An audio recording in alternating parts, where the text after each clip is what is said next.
So, ayun guys, kay Just TV here. So, may share lang ako sa inyo yung player kong nanalo ng 242k nakaraan. Yung katapusan, nanalo na naman guys, ito. Tignan nyo, ayan o.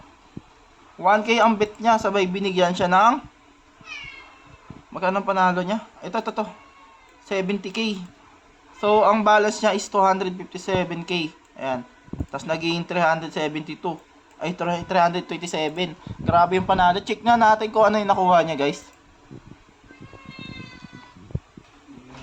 So, naglaro siya sa Magic Beans.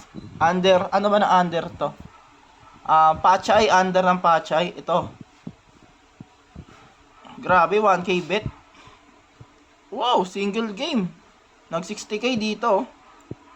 Ito guys, oh. Nakakuha siya ng full lines. Grabe. Tapos the rest, wala na. Ito, 6k. Tapos 3k. So, congrats ulit sa'yo, idol. Ang swerte mo talaga. Napakaswerte pong nilalang. Ang total balance niya is 227. Ayan, praise spin. Napakaswerte niyang nilalang, guys. Sa mga gusto maglaro, punta lang kayo dito sa kay Just TV. Dito sa Facebook page ko. And chat nyo lang ako para ma-assist ko kayo.